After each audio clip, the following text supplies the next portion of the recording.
आज आपण एकदम साध्या आणि सोप्या पद्धतीने एक पुलाव बनवणार आहोत. अगदी साधी सोपी पद्धत आहे. कुठलेही पावडर मसाले वापरायचे नाही, वाटण घाटण नाही, काहीच नाही.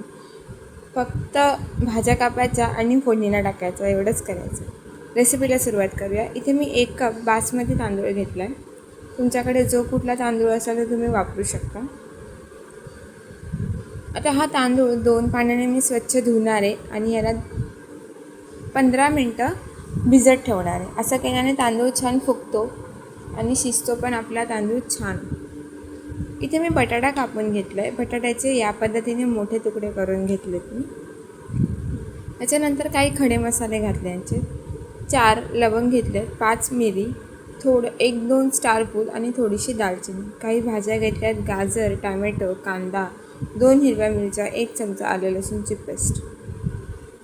रेसिपीला सुरुवात करूया. इथे कढई तापत ठेवले. कढईमध्ये मी 2 चमचे तेल घातले आणि 1 चमचा तूप घातले. तुम्ही फक्त तुपात केला तरी चालेल. आता हे तूप आणि तेल छान गरम झाल्यानंतर आपण घेतलेले खडे मसाले घालायचे. खडे मसाले घालून झाले त्याच्यानंतर मी इथे उभा कापून घेतलेला कांदा घेतला. कांदा आपल्याला थोडासा ट्रान्सफर होईपर्यंत छान असा परतून घ्यायचा आहे.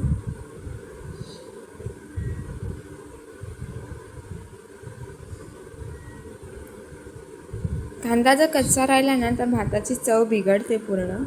म्हणून कांदा आपल्याला ट्रान्सफर होईपर्यंत छान परतून घ्यायचा.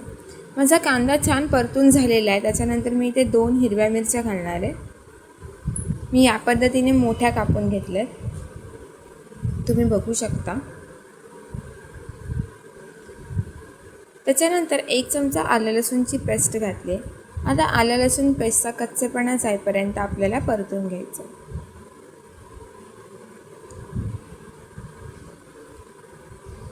कच्चेपणा जाईपर्यंत मी परतून घेतलं आहे छान. आता याच्यात भाज्या घालूया.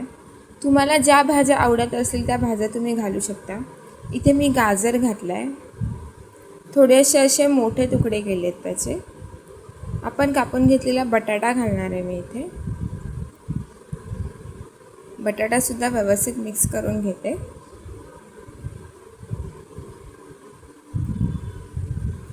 व्यवस्थित मिक्स करून झालेलं आहे माझं.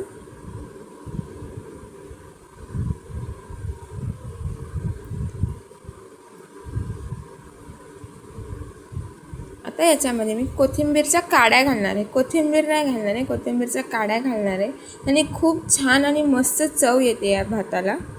नक्की ट्राय करा एकदा.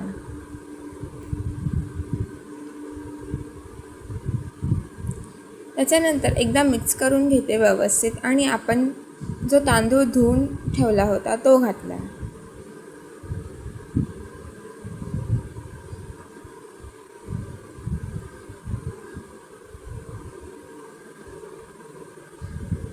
तांदूळ घालून झाल्यानंतर मी इथे टॅमॅटो घालणार आहे.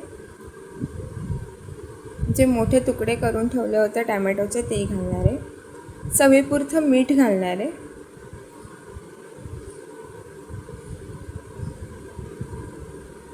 आणि पुन्हा एकदा व्यवस्थित मिक्स करून घेणार आहे.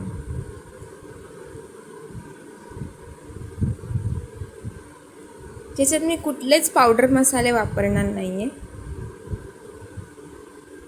आता आपण ह्याच्यात पाणी घालणार आहोत. ज्या वाटीने मी तांदूळ मोजून घेतला होता त्याच वाटीने मी दुप्पट पाणी घालणार आहे. म्हणजे आपण 1 वाटी तांदूळ घेतला होता तर मी 2 वाट्या पाणी घातले.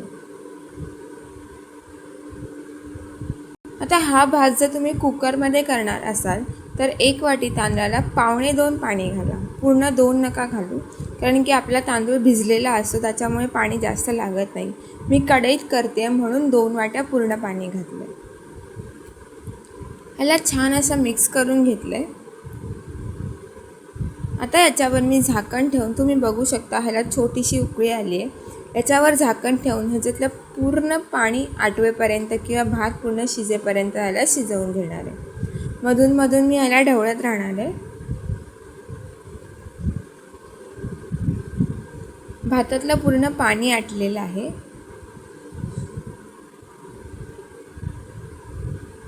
एकदा व्यवस्थित मिक्स करून घेते. आणि एक 2-2 मिनटांनी मी या भाताला हलवून मिक्स करून घेणार आहे, म्हणजे भात आपला खाली लागणार नाही आणि छान असा मोकळा शिजला जाईल.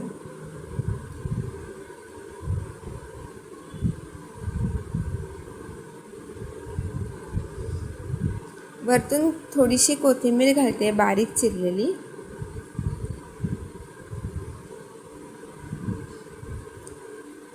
आता पुन्हा याला मी याच्यावर झाकण ठेवून काहीतरी जड वस्तू ठेवून याला दम देऊन घेणार आहे. मी ह्याच्यावर खलबत्ता ठेवला आहे. तुमच्याकडे जी कुठली जड वस्तू असेल ती तुम्ही ठेवू शकता. तुम्ही बघू शकता छान मस्त मोकळा असा भात तयार झाला आहे आपला. तुम्हाला मी दाखवते भात कसा झाला आहे ते.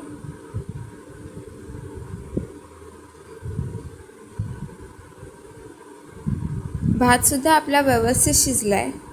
आणि आता बटाटा चेक करूया कसा शिजला आहे ते.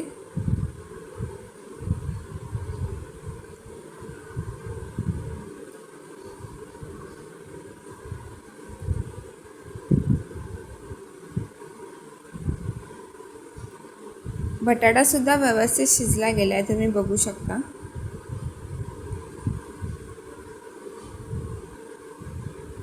पुन्हा याच्यावर थोडीशी कोथिंबीर घालणार आहे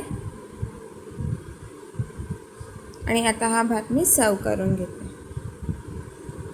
व्हिडिओ आवडल्यास लाईक, शेअर आणि सबस्क्राईब करायला विसरू नका. रेसिपी कशी वाटली हे नक्की कमेंट करून सांगा. पुन्हा भेटूया अशाच एका नवीन रेसिपीसोबत. तोपर्यंत धन्यवाद. व्हिडिओ शेवटपर्यंत पहा आणि आवडल्यास एक लाईक जरूर करा.